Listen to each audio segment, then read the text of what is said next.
Okay. Joining us now, just hours before the final debate before the Iowa caucuses, is the chairman of the Republican National Committee, Reince Priebus. Great to see you, sir. How's it going? It's going great.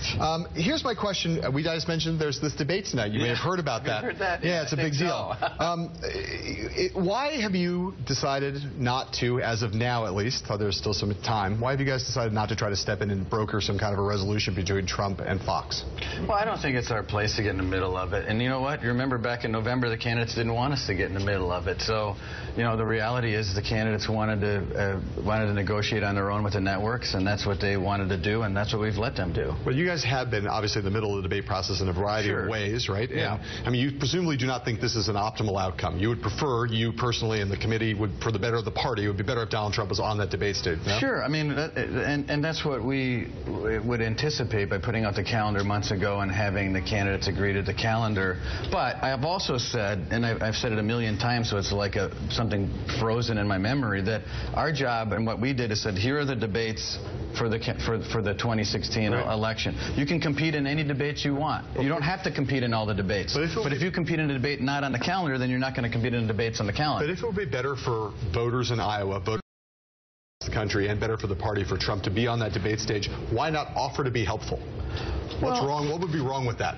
Offer to be helpful in what way? In mediating and discussing from both sides, trying to bring the parties together, being a neutral arbiter? I just don't think it's the place for the party to be the mediator between a debate outlet and the candidates. And so, you know, and I also think that, you know, the Trump campaign is going to make the decisions they're going to make, just like all these candidates, and I'm not going to sit there and beg a campaign that's decided that it's in their interest not to attend, just like I didn't go to Rand Paul and say, Rand, you got to be in this debate over here, otherwise, boy, the whole thing. I don't care. You know, it's not.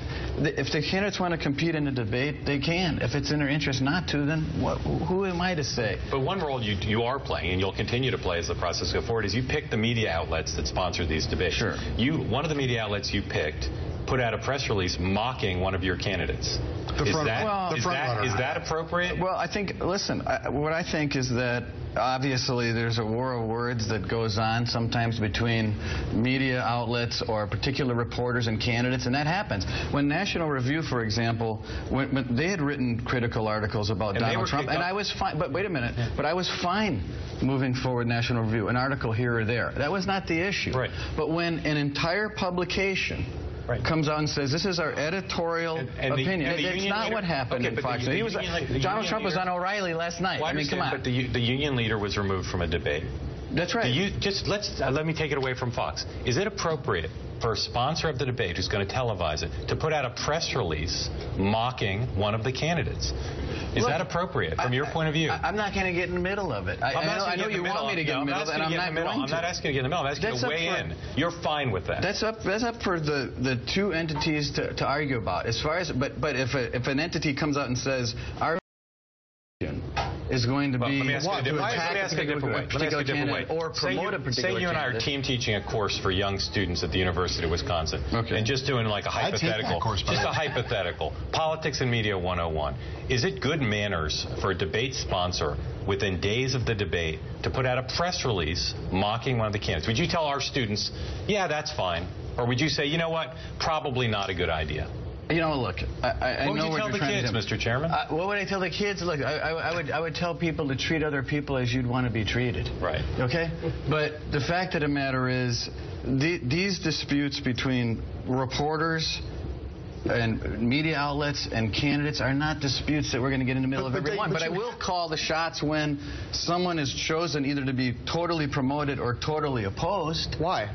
I mean, I think that's different. Because why is it different? What's the difference in principle? Well, how are you making a distinction between Because I think it's a one-off. What degree of criticism is okay? Because I think it's a one-off. What degree of criticism is okay? It really isn't. I think it's a one-off. It's a one-off. Well, first of all, they've engaged in a war of words with him, as you said, for months. But it's also been. But look at the airtime. Look at the. I mean, I can't. You can't. You're saying it's okay for them to mock him because he agreed to do a show on their channel? I think it's okay for particular reporters in some publications to have a tough article about a particular candidate, but when an actual publication takes a a publication-wide position. I'm just going to try one more time. This wasn't journalism. They didn't do a tough story on Donald Trump. They mocked him in a press release. There's no need. There's no journalistic need for that. Not even a critique. It's just they were just thumbing their nose at him.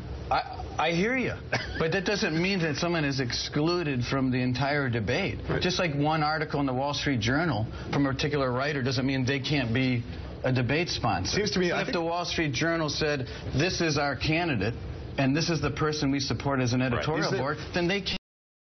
Let me ask it an entirely different way. Is there anything that Fox News could do to any one of the candidates that would cause you to take a debate away from Fox News? Sure. I mean, what would that be? If they came out and said as an entity, we're all for this person or all opposed to this person, and they devoted all of their airtime or a particular magazine or a newspaper would, then yeah, then I think you would make the call. Let me ask you a question I asked Tom Brokaw yesterday. Who you've met in your life or seen in the public eye reminds you of Donald Trump? No one in particular. No one in particular. Okay. Okay, so that didn't work either. Yeah,